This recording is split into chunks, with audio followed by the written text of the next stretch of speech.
Yeah. Is it good? Perfect.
exactly. I know, what a mess. Yeah, I know. But you're making it. Like, 100%. No, What else I can do? no, but you're doing the best you can, and this is good. This is good. I'm just like, glamour shot every time I walk out.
Which makes the break-even point lower.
You start benefiting from waiting.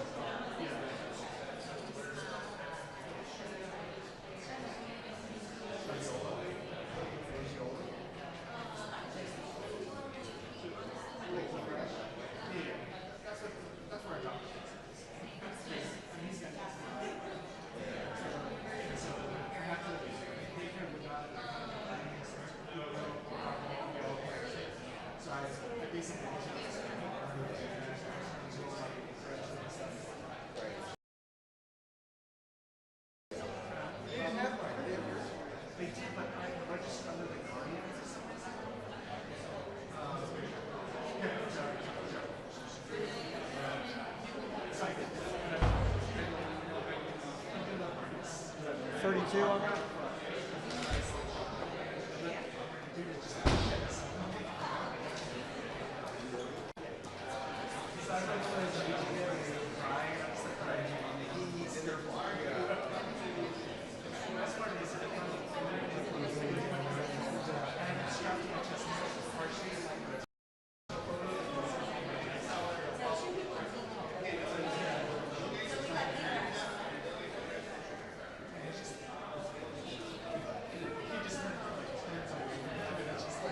Maybe we'll move it out a little bit.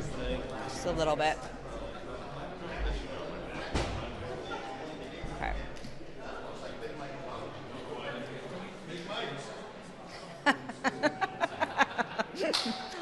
Okay, good.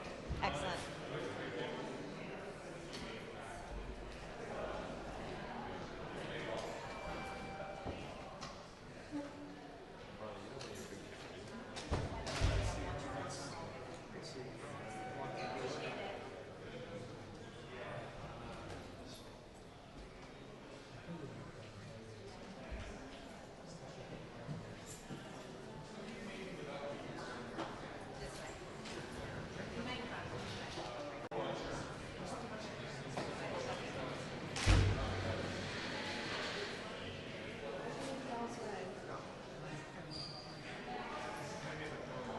I like that you said y'all. She's going to be right next to you.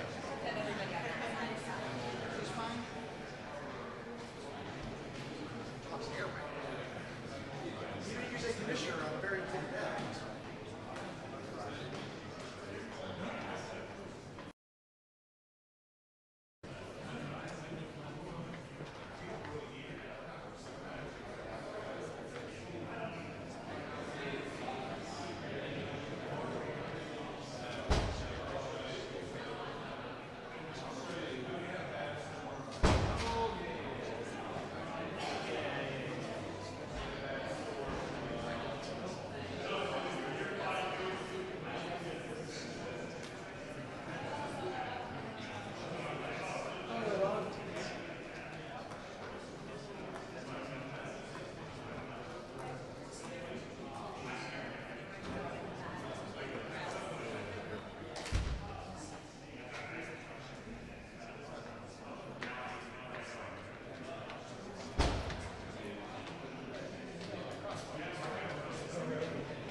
All right, well, thank you all for being here. Hopefully everybody can hear me okay. We are about to begin the interview with Bill Gates. This will be our 15th interview. There are a couple of things I want to mention about yesterday. Based on the testimony from Ms. Groff, as well as a meeting that I had afterwards with several of the Epstein survivors, I am going to ask Alan Dershowitz to come in. We will have questions for him. We're going to give him an opportunity to come in and answer several questions that arose yesterday based on Ms. Groff's testimony and some things that some of the Epstein survivors said. So we're proceeding along. It will be productive and help us learn more and help us in our investigation as we move forward. I'll be happy to answer a couple of questions. Chairman, what are you expecting to ask Bill Gates today? What information are you hoping to get from him? Well, the same information I think other members of Congress have said. We just want to know about his relationship with Mr. Epstein and Ms. Maxwell. What did he see? Did he know what was going on? Was he involved in any of this? So I'm sure as we ask questions, more questions will arise. I will say this, no one's accusing Bill Gates of any wrongdoing, and I certainly appreciate him coming in voluntarily. Mr. Chairman, thank you. So clearly the investigation is still ongoing, given you're now asking Mr. Dershowitz to come in. Are there any plans to formally ask Acting Attorney General Todd Blanche to come in? I'm communicating with the Department of Justice. I would like for Todd Blanche to come in July. Well, he's got, you know, but I've always wanted Blanche to come in. Now, let me be very clear. Todd Blanche came in a month ago. He came in with Pam Bondi to answer questions from the Oversight Committee, and the Democrats stormed out and ran to you all to try to be the first to get on MSNBC and talk about their outrage. What a missed opportunity for the Democrats. But Todd Blanche answered questions that Republicans had for several hours, as did Ms. Bondi. But we brought Ms. Bondi back in, and we're working to bring Todd Blanche in. Would it be Overall, there were emails in the files relating to Bill Gates, a draft email alleging there was some kind of a request to get medication for an STD type thing. Is there potential for criminal wrongdoing there, asking someone for? I don't know about that, but that email will be addressed in the first hour of questioning, I can assure you. The majority will have 1 hour of questioning, the minority will have 1 hour of questioning. I hope that you all review the transcripts of all these interviews that we do and look at the depth of the questions that the Republicans ask versus the depth of the questions that the Democrats ask. Yesterday, right off the bat, the Democrats asked questions about Mar-a-Lago and Donald Trump, and this is about the survivors of Epstein and Maxwell. This is about trying to figure out how the government failed, and this goes back several administrations, several attorneys general. This has definitely been a failure in justice. We're trying to get the truth to the American people, and we're trying to provide some type of justice for the survivors. So I really hope that you all are reviewing the transcripts out here. Actually, they tiptoe out here, and they go and tell you all this stuff. They're outraged that Lutnick said or that Bondi said. Well, then the transcript comes out and no one ever questions on it. It's real frustrating because the Democrats have been nothing but dead weight in this investigation, but I feel like we've accomplished a lot. We're bringing people in, and one thing that's clear is many of these people have never been interviewed by the government. They've never been interviewed by the FBI. They've never been interviewed by the Department of Justice. So this is the first time there's been a substantive investigation, and I'm happy with the work that we've done thus far. It's disappointing because I think that all of us would agree that some of the things that everyone we've brought in to interview have said are hard to believe. It was hard to believe some of the things Ms. Groff said yesterday, especially with respect to schedule. Massive list of girls. That's hard to believe that she never suspected anything, but that's what she testified. It's hard to believe Lex Wexner didn't know anything going on, but that's what he testified. So we're going to continue to bring people in and ask the tough questions. I hope you're reviewing the transcripts to see the question. And then the last thing I want to add, we're also communicating, or I am, and my staff, oversight staff, we're communicating with the survivors. We're making sure the survivors read the transcripts, and if the survivors see any things that were said in the depositions and interviews that aren't true, we're working with them to try to get evidence to figure out if the witnesses were lying. So this is a very substantive investigation, and hopefully today we'll get Staley and Leon Black, who is a very big person of interest in this investigation, coming in very soon. So we'll brief you. Just be careful what you hear from certain members that stay in there for 5 minutes and trot out talking points that I have found not to be true, and hopefully if you read the transcripts, you'll see they're not true. Mr. Chairman, just on the overall timeline, I mean, we're already in mid-June. What is your expectation for what you can really get done before the end of the year here? Well, that's true. We're on a time clock. We've got Leon Black coming in and Doug Band this month. Then we have Kathy Rumler, Jess Staley, and as I said, we're going to try to bring in Dershowitz, and hopefully we'll hear from Todd Blanche. So we'd like to do all that in July. Do you want to hear from Blanche in a transcribed interview, or how are you hoping? What sort of setting? Look, we just have questions. We just have questions for Mr. Blanche. But again, I want to make sure everyone gets this. He came in, and if the Democrats had stayed, Pam Bondi said during that briefing that Todd Blanche was the one in charge of the Epstein investigation. That wasn't used when Bondi came in for her interview. That wasn't used. She said that in the briefing, but the Democrats weren't there because they tiptoed out to cry to you all. So I think that the main thing that we have for Blanche is the question on what, if any, documents are left out there. So that's the main question that we have for Blanche. But again, he's already come in once. Are you just questioning Mr. Gates' personal conduct or the Gates Foundation entirely? Well, I'm sure there'll be lots of questions from lots of different members. I know the first hour, but that email is definitely going to be. Has questions about that email. Well, the foundation. Yeah. We'll see. We'll see. I don't want to say anything to spook the attorneys who are watching this right now to go on. So thank you all. We'll be out and give you a briefing soon. It'd be easier if we just go in.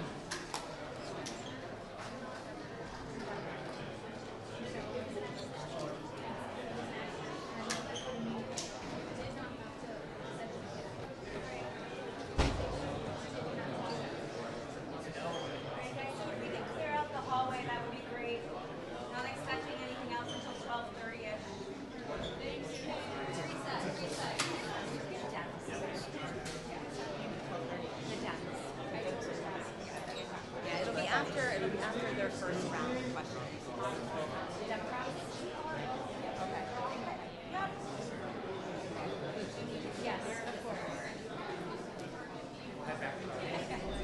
Or regroup.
provide some insight. What are you hoping to get from this?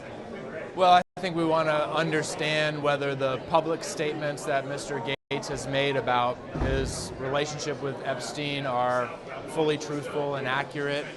Obviously, the files contain some interesting and troubling emails. Epstein's clear attempt to leverage or perhaps even blackmail Gates over his relationship with one of the Russian women, and Epstein, providing payments to that woman, and the email from Epstein to Gates asking for reimbursement of those payments. We don't know whether or how Gates responded to that. I think that's important. The relationship between Epstein, Gates, and Ms. Walker, who says she was introduced to Epstein by Donald Trump. I want to learn more about all of that. So a lot of important questions today. Homer also mentioned that he said it was hard to believe some of the testimony you guys got from Leslie Roth and from Wes Wexner. And he said the committee is going to be seeking to figure out whether there were provably false statements there. Your take on that? Do you think crimes were committed by people making false statements to you? I agree with the chairman, Ms. Groff, especially hard to believe 18 years as Epstein's assistant, had no knowledge of the crimes that were being committed, the crimes that she scheduled, quite frankly. Hard to believe that. Democrats have been pushing the Department of Justice to reopen these investigations. You mentioned Les Wexner, never even questioned by the FBI. Kahn and Endike, never questioned by the FBI. Basic investigative work that was never done across multiple administrations, but right now, the Trump administration and Todd Blanchard, the Department of Justice, have the opportunity to reopen this investigation, ask these questions, determine whether there are new prosecutions that need to be pursued, and that's what we want to see. Thank you.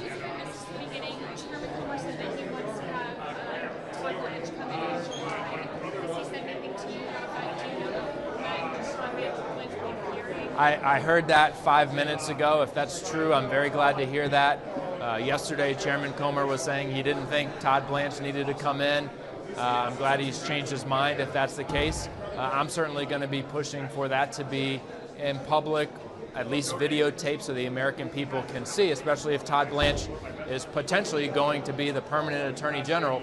It shouldn't be behind closed doors like this. It should be out for the media and the public to see. He also said that Epstein's former attorney, Alan Dershowitz, he asked to come in. What questions do you have for him? Is there anything in these transcripts that's led, and maybe for the committee to feel that his former attorney is someone that needs to come before the committee? I think, look, obviously, given that he was Epstein's attorney, had a close relationship, he could have additional information that we haven't yet revealed over the course of our investigation. So I think that's an appropriate conversation to have, no question. And apologies, Representative, I missed. What are you planning to ask Mr. Gates today? What's important to you? I want to find out whether his public statements about the limits of his relationship with Jeffrey Epstein are fully truthful and accurate. I'm interested in the email exchange where it's clear that leverage or potentially blackmail him. Epstein emailed Gates asking for reimbursement for money that Epstein provided to this woman. We don't have any response from Gates in the files. I'd like to know whether or how he responded to that and what he felt Epstein was trying to do in that moment. Thank you all. Okay,